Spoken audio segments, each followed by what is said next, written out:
Hey, Tom here, FlipAnythingUSA. So it's the day after the election. Of course, we still don't have an answer. I'm disappointed. I was certainly hoping that this would be wrapped up and done. I think actually this pandemic is over too, or will be with the end of the election once it's over. So look. People worry about the economy. Of course, look, the economy's never been better under Trump. He's done a fantastic job. And so, of course, everybody's concerned that is everything going to go to pot without him? People that are concerned with money anyways. One thing I'll say is, I would say we're fine as long as the Senate it doesn't get lost to the Democrats. If the Democrats get a hold of the Senate, then of course they're going to raise taxes on us, and then that will destroy the economy. That will be the end all. But it doesn't look like that's going to happen. And we got interest rates are low, but it's going to. I've always said, even if Trump doesn't get reelected, and I hope he does, but even if he doesn't, it's going to take a while for the Democrats to screw up everything that he's already fixed. And, the fact is he lowered our taxes. He was going to actually have another middle class, or he intends to have another middle class tax cut, which would be fantastic. So we'll talk about that.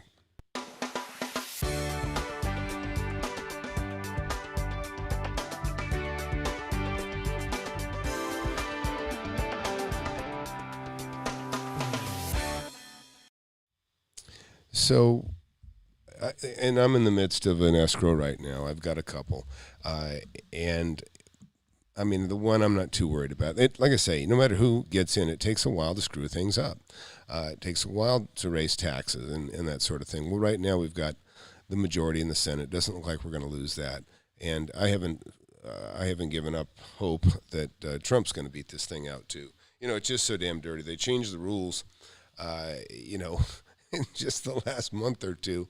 And if you look at Philadelphia, basically they're saying it's okay, ballots that that are turned in that have a date on or before November 3rd is fine, which makes sense, right? But it says if you can't read it, if it's smudged or if it's ineligible or eligible, if it's ineligible, you can't. It still counts. They can still use it. So, and also they've waived matching signatures. So anybody can sign somebody else's name, and it's just one more step to allow fraud. So it's really, really stinky. But the reason I hold out hope is because the margins it's so tight. Look how far the polls, all the big pollsters claim that Trump was behind, and he wasn't behind at all. And it was that close. It was just so tight and so close. So, just so much misleading stuff going on. Total fraud, I agree, Jones. But here's the beauty is when it's that tight, I think it's 0.25%. If it's 0.25% or maybe 0.5%, depending on the state, then they can do a recount. And if it's within 1%, you can do a recount, but it just has to be paid by the campaign that does it. If you guys remember, Jill Stein demanded a recount, and when she did, a bunch of votes turned up for Trump in that one. And so it's really cool in as much as that as screwed up as it is, there's a path to make it right. And Trump is pretty brilliant. He did get he filled a seat on the Supreme Court. So, if it goes in there, we don't have to worry about it being a tie because it wasn't, instead of just 8, now there's 9. And so anyhow, I'm holding out hope for that. And, but I'm still investing. Yeah, well, straight dope. The president had a lot to do with this economy doing well. And if we don't keep somebody like that, it will falter. I mean, the Democrats want to raise taxes, and just the tax cut that we got, that could have been given by Obama and Biden, but it didn't, and that was a middle class tax cut. And, because everybody that works for me got a raise. I mean, everybody that works for me is middle class. And so that type of thing won't keep going. But it's in effect now. And they're not going to get away with taking away a tax cut or raising taxes while we have a majority of Republicans in office. So, so from that standpoint, I think that's a hedge. But either way, I'm be more excited. I'm just hoping Trump gets through, because I have 4 kids going into the workforce coming out of college right now, and I feel very good about the economy that they're going into right now. And I was worried about it a lot when Biden and Obama were in charge. But it's just done fantastic. You can't argue the numbers. The economy's been fantastic up until the pandemic, and now it's roaring back. And as far as real estate, that's what I am, a real estate investor, and the values are higher today than they were before the pandemic. So things are looking good. I'm not talking about climate change. What I'll say about climate change is this: you can't talk about anything rationally once it's politicized, and they politicize climate change. And so, of course, climate is changing. But to the extremes that some people claim, no. So that's the problem. You can't have an honest debate on it. I can tell you right now, you could be super far left and I could be super far right, and we could come to a common ground talking about climate change, talking about taxes, talking about anything. But you and I don't run the country. You and I don't have the temptations of living like a billionaire. And believe me, the people in Congress and senators, they live like billionaires. I mean, they have no bills. They get jet setted around. A lot of people don't know how crazy much money those guys have. They get about 100, I think what it is, 180. Oh, it's like about 100,000 a month. It's probably more than that now. 100,000 a month, basically credit card allowance, to allow them to take. They could take 30 people out to dinner a night. They get an office. They can have an office in their hometown. They don't like to stay in their hometown, but they can have an office in their hometown, I think up to 8,000 square feet last time I was looking at this stuff, and have up to 8 employees. So, what a lot of them do is they employ a couple of mistresses, some in Washington, some locally, and then they got a crash pad. So, those are the kinds of perks that, that are out there that nobody really sees or knows about. Even I can tell you, one time I saw Trump there. I was in the Beverly Hills Hotel, and I saw Trump and Melania there. Actually, I saw the whole cast of, what was it called, the show, The Apprentice. It was the first year. And the reason Mr. Trump and Melania were there and the cast was there is because they were up against Survivor. And they were doing the awards. I can't remember what the awards were, but I hung out with the cast and got drunk by the pool the first day they were there. And then the next day they were going to the awards, and The Apprentice had lost to Survivor. And I didn't watch the awards, but it's kind of a funny story. And then the next day I was back by the pool again, and I saw them, and we were drinking again and having a good time. It was Caroline. Caroline was a little blonde, and her husband, who since has died, and some of the other people that worked with that group. And it's funny. I'll tell you a funny story. So Caroline just wrote a book, and I asked her. She told me she wrote a book before she went to the red carpet event, and she told me she was going to get interviewed on the red carpet, and so. The day after the red carpet event, I said, "So, hey, did you get interviewed?" Because I didn't watch it. She says, "Yeah, I did." And I go, "Hey, did you plug your book?" And she just kind of turned red and just rolls her eyes and goes, "No." And I go, "What's the name of your book anyways?" And then she just shriveled up even more. And she goes, "Never Miss an Opportunity." So I thought that was pretty funny. She ended up changing the name of the book a little bit, but that's a true story. But also I saw, what I saw when I was sitting there, and I don't know if it was that time or not, because I have a company that that once in a while, if I'm in LA, I'll stay at the Beverly Hills Hotel. And I saw Maxine Waters. I was actually sitting in a booth, and I turned, and we were like face to face. I mean, like this close, And I was like, whoa, and I'm not a fan. But anyways, but she was sitting there with her son. I think it was her son, looked like a nice young man, probably in his 20s then. and I think her husband, I assume. But anyways, no, actually, I had breakfast next to Yoko Ono, I think, that day too. But anyways, so anyways, I don't know. Anyhow, straight dopes wrote again. Let's see. Not to be contradictory, but if climate change has been politicized to the point where it can no longer be discussed rationally, what does that mean for what you are saying about the economy? Look, I don't know. I don't even know why you make the comparison, but the bottom line is, people listen. There's T-shirts, okay, in Idaho, right? And these guys are just angry people, hunters, right? They got shirts says "Save an elk, slaughter the Indians," and the reason they have that is because the Indians are allowed to shoot as many elk as they want, a year. And they'll come up to a carcass and the horns are cut off and the thing's gutted, the meat's wasted, and it's just sitting there rotten. And these guys can shoot one elk in their lifetime with a permit, with a license, and they got to get in a lottery to get the chance to do it. So these kinds of things don't really, again, where I'm going with this is, a lot of times if you want to stop a developer from developing, you just go find a species.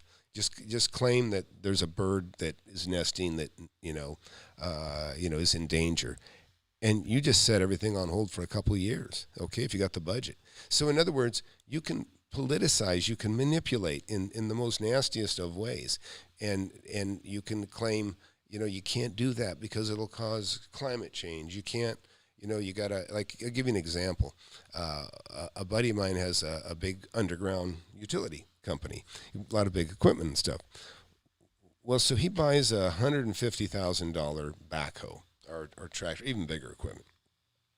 Then he uses it on a government job.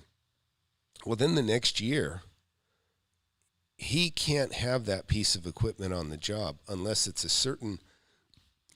like they have like a rating, like a green rating. Is that rated green rating 2? Because now the newest machines are green rating 3. You can't bring any equipment on this job that's not a green rating 3. So in other words, you got this brand new piece of equipment that's a couple of years old, and you can't use it because it might spit out a tiny bit more smoke. Okay, this is the politicizing of something where there's a reason for it, because they want to force the purchase of another piece of equipment. And, that's like everything. Just look at it this way. Everything that you have, all the lobbies that go on and everything else, they want you to come back and beg for more the next year. Everything's always for a year at a time. Funding is this year. Funding is this year. Funding is this year. So people go there and beg and buy influence with the politicians, and then they give them what they want. And it's like, see you next year. There is no long-term solution because that doesn't really suit a politician. They want to be able to cause the problems, meaning solve a problem for a year at a time. Just solve it for a year at a time. So these are the dangers that come in. And this is one of the reasons. So look, this is one of the things that Trump did that was really great for us, is he started taxing the Chinese. And look, I have a manufacturer. I can tell you right now, I make something, let's say, that's $10,000. I can't get it into China without whoever bought it from me has to pay $2,500 in tax before it even hits the ground there, okay? Now, China can copy that product of mine. They can send it over here. It is like, the tax is so little, it's close to zero. To say zero is not a reach, but it's not quite zero, but it's very, very low, less than 1%. Then once that item gets here, so already my product is, a copy of my product has landed here all the way from China, and they can sell it for the same price. Well, they can even sell it for less because even some of the shipping is subsidized coming this way from China. But these are the things that are unfair, but these are the kind of things that if you're a lobbyist for China, then you go in and you lobby for China, and I mean they sell us away so cheap, and that's one of the beauties of Trump. Is that he can't be bought. He doesn't want to be bought. He's not there for the money. And in fact, they were so anxious to get rid of him that, usually it is about the money. But that's why it really is good to have somebody that's already rich. It really is somebody that's already rich, because they don't care. They don't care about the money. And so, anyways, I mean, once your standards of living are hit, you really don't. I mean, it's not. I mean, the lifestyle of having helicopters and people wait staff and protection and all the other stuff. That's a different level. But again, that's what seduces the people that go to Washington, and then they sell out to stay there. But anyway, so again, like I said, it's going to take a while to screw things up. It's just going to take a while to screw things up, and so I'm glad for that, because I'm an investor, and like I said, I got my kids entering the workforce, and I remember I was in Breckenridge skiing, and this is about 4 or 5 years ago, and I remember it's probably like 6-7 years now that I think about it, and this young person who you would consider like a millennial that probably would follow Obama or like Obama, and I heard her say this effing Obama tax, and she was pissed. And what it was is she was pissed that she had to buy it, that she was forced into buying insurance. Well, guess what? Me too, and many, many, many other people. Like I got a family of 6, and I was spending $4,200 a month on insurance. And nobody has any pre-existing conditions. Nobody has anything weird. It just cost out the nose. And in fact, anyways. So, but Trump allowed us to cancel that insurance this year.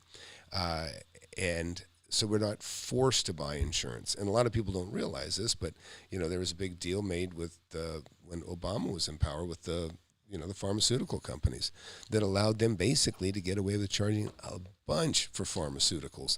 And then a few years later, now not only are they allowed to get away with charging way more for pharmaceuticals, they can force us to pay for them no matter what the price is. So Trump's actually done some big changes on that now too. He's brought down the cost on some diabetes drugs and some other things. I think he's going to open up Canada to let us buy drugs too pretty soon.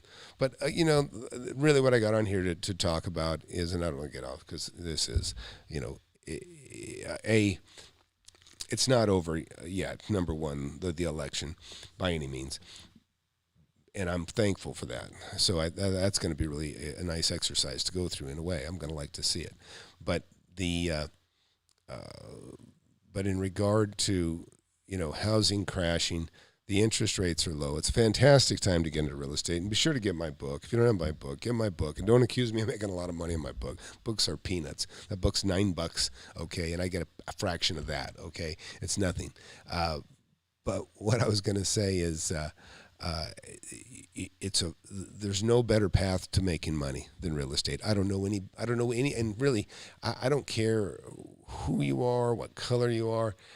Real estate is out there for everybody to make money, because the secret is getting the deal. If you get the deal, somebody else has the money. You just want to get in between, what somebody has and what somebody wants. And that's what you do. You get the deal, you got what somebody has, and now you find somebody that wants it. And now you're in between the two, and you get some money. You can make some money in the middle, either in the form of assignments, or you can go ahead and close it. If you can find a partner, get a hard money lender, or whatever you got to do. If you get a good deal, you're not going to have any problem finding the money, either a loan or a partner, or just somebody that'll just take you out. That's what I like to do. I like to pay assignment fees and take over people's positions when they got a good position. And that's how I started. Somebody offered me $20,000 more for a property. Actually, they offered me, I came to them to become a partner. And they said, you know what? I don't want a partner. They go, how about I give you $20,000 just to get out of the way? And I said, sure, that works for me. And that's what any of y'all can do. So, and again, like I say, I don't mind anybody that disagrees with me. I don't care who you're, what particular politician you may like or love or whatever. I may want to talk to you about it and debate it, but again, I don't hold it personally. And there's people that have beliefs 180 degrees out with me, and I still help them make money, because I really believe that helping people make money in real estate is the quickest way to make them think more rationally about money, including my daughters, which I got one of them that I'm hoping she comes around pretty soon, because I don't think she gets it yet, but she's young. She's young. She's just entering the workforce. Like I said, you become a. There's a old joke. It was basically you become a conservative or a Republican after you buy a house, and the reason is because you start getting killed with taxes. You see taxes on your utility bills. You see taxes on your house. I mean, you got property taxes, and then you just see how much money just gets taken from you in every which possible way. So let's see what else here. Let's see. Yeah, Carlos, I'm a conservative. I don't consider myself either. There's some Republicans that I just absolutely despise. Let's see. Yeah, like I say, we're going to find out. We're going to find out how much fraud that there has been. Believe me, I went to a debate thing with one of my daughters, and they were trying to push this voter ID. They wanted voter ID. Like, it makes sense. You can only vote if you have an ID. Otherwise, if you don't have an ID, you can go in and say you're anybody 10 times and just vote all over the place. And oh my gosh, you cannot believe how people fought that. It was so ridiculous. And I'm talking about people on a certain side. But yeah, I'm a real estate investor, Carlos. But yeah. And again, I'm not even going to ask you what you are. I don't care. But I can look, Tom. I'm looking for real estate advice, but Trump and Biden, they have nothing to do. Biden wins the economy. It's going to get better or worse. No, it's not that simple, Carlos. I don't know how old you are, but it doesn't work that way. The people in power have a tremendous influence on your lives and your pocketbook. And if you don't think so, this isn't the channel for you. And maybe this isn't even the topic for you, because you're going to learn quickly. Well, you should care who wins. You should care who wins. I mean, if you don't care who wins, it means you're probably uninformed. If you're informed, you're going to have if you're informed, and that could mean anything, you're going to want one or the other. But if you want to be rich, then you better watch those guys. You say you want to get rich, and I appreciate that. But listen, I've been through ups and downs, and real estate is a fantastic vehicle to better days. And like I say, rent never sleeps. Whether I'm sick or not, I'm making money. Okay. Whether it's interest that somebody's paying me on a loan, on a note that I'm carrying, or whether it's rent that they're paying me on one of the buildings or houses, or something I own, and that's what I want for you. That's what I want for everybody. And like I say, I don't, I got a daughter that, I don't think thinks it's like I wish she would. But again, and it's funny when you're very opinionated. Listen, I've been opinionated my whole life. But it's really funny when somebody's very opinionated and they lack a knowledge base, right? And they haven't really experienced life. They haven't been in the workforce, which unfortunately is a lot of the people that we see that get elected. They've never done anything, I mean, they really, some of them are lifetime politicians. They start as party organizers and interns for candidates, and they really, to me, that's the most worthless individual there is somebody that has never done anything but public service, because they just don't have a full, rounded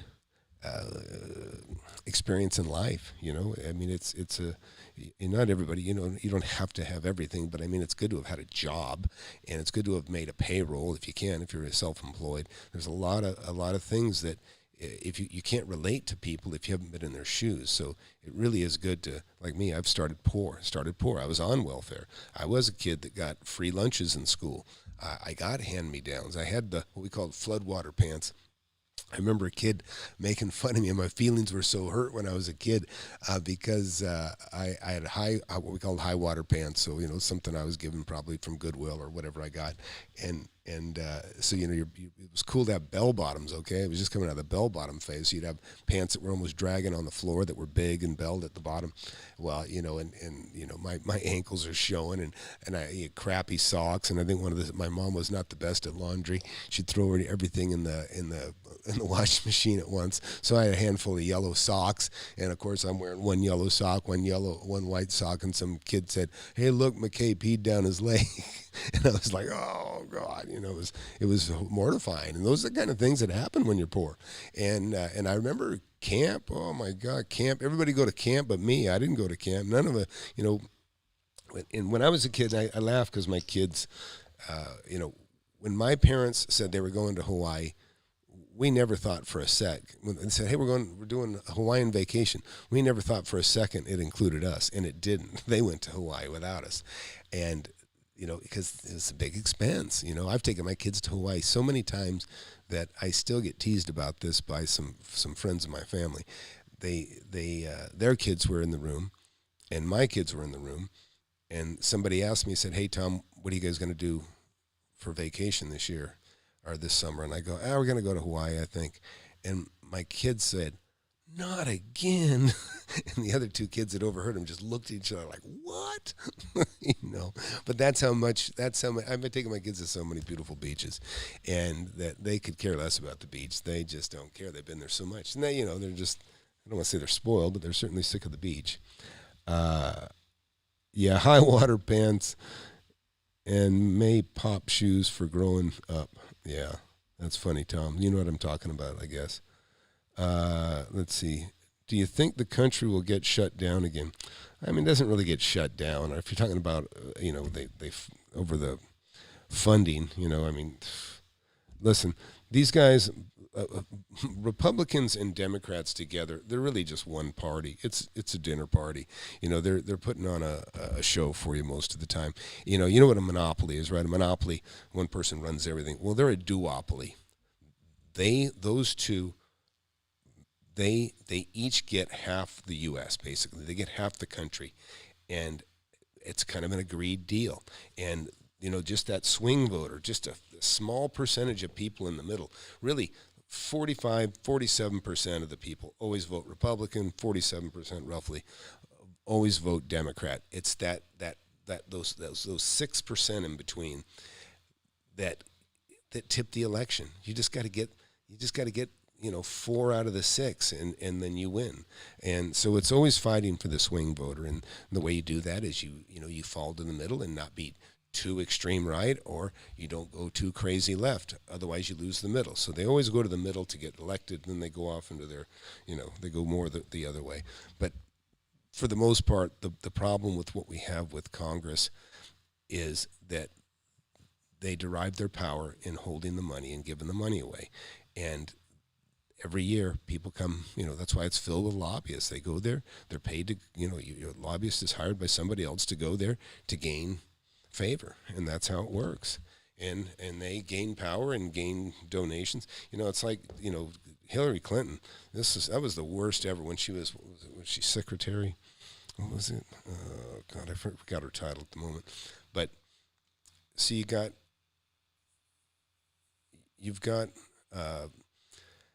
Hillary Clinton running around with tremendous power in her position, going all over the world. And she's got 2 cards. She's got her card for the government, her job, and then she's got another card that's her charity. And she's giving them both out. And what's what's implied? Donate to my charity and you'll get favor. And she did. And if you guys look at it, after she lost the election, she'd already taken in $2 billion in her charity, $2 billion into her charity.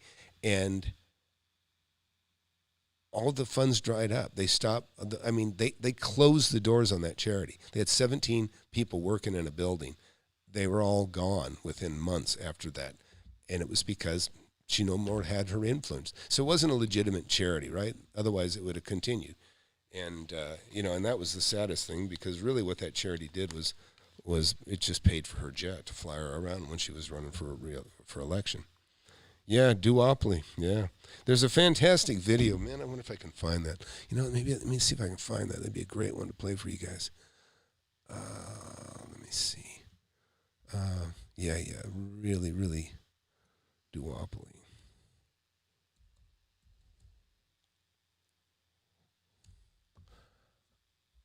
Yeah, I guess I'm not going to find it. I will get that. spelled it right, that would help. But anyways, it's really interesting. So check this out. Since we're on this, let's talk about this. There's a way that you could actually get rid of this duopoly. And somebody figured this out, and it's really clever. So what you do is you vote for your first choice, and then you vote for your second choice candidate, and then you vote for your third choice candidate, and fifth and sixth, and so on, right?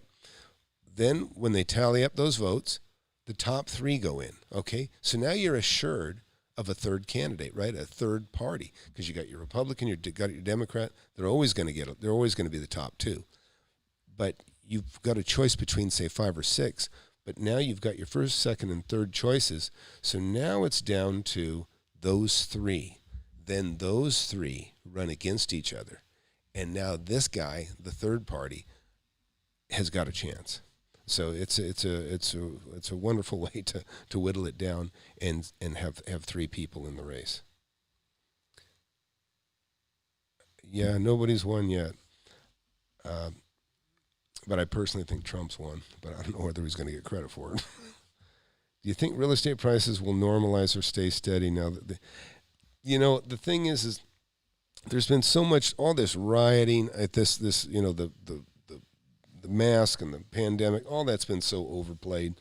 And I think that's been because to damage Trump primarily. And if you look at the progressive cities, all the cities that have all the riots, they're all run by Democrats. And it just destroyed the lives of the people that are working in those cities that have businesses. Imagine having rental there and you're not getting any money coming in. And the business that's there is out of business. And who wants in your insurance? You can't, you're going to use your insurance to get paid for the fire that burned down your building, and then as soon as you get that money, you're out of there. You're not going to rebuild. And a lot of these communities are heavily black communities, and they are. It just destroys it. It just makes it even worse. Okay, and I was a poor kid when I was young, so I lived in a lot of black neighborhoods because the black neighborhoods are predominantly the poor neighborhoods, and Anyways, so it's a shame. Because there's just less stores and services in a lot of those areas, and there's going to be even far less because nobody's going to stick their neck out. I don't know. They got Michigan last time. I don't know. You know what? We're going to watch. We're going to find out. It's way too early to tell. What I can tell you is I think there's a lot of fraud. I think there is a lot of stealing and cheating in this deal. And I think it's going to come out. I think it's going to come out when they do recounts and when they go back through the votes.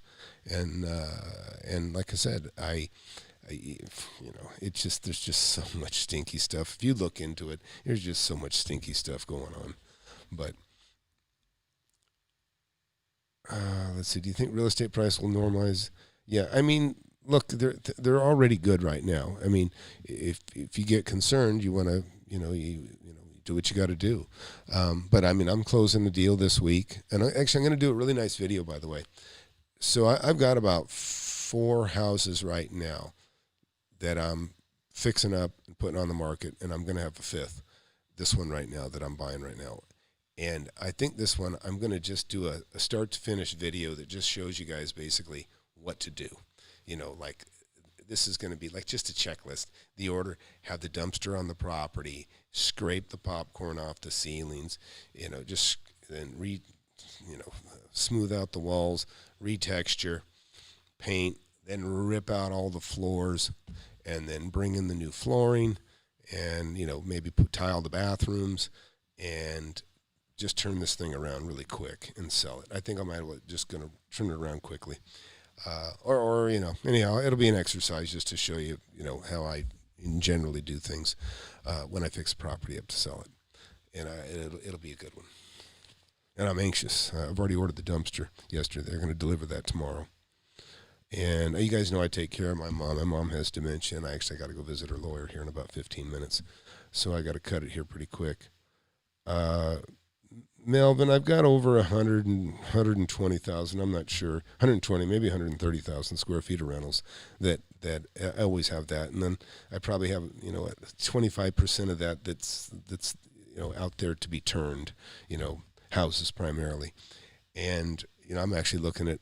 I've got a couple little things that are commercial stuff that I'm looking at right now, and I've actually got an offer for almost a couple $1 million on one property that I have right now that I'd like to sell, but we're having trouble. We're negotiating. We're going back and forth, and they're not giving me exactly what I want. The price is okay, but the time, they're wanting too much time.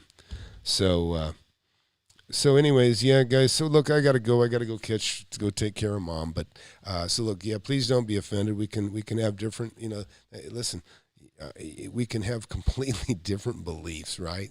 In politics and God, whatever, and we can still get together and chat and share ideas and make some money. Anyways, so you guys take care. Bye.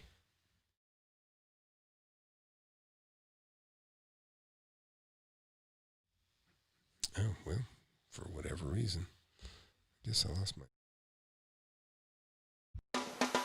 That's not what I wanted either.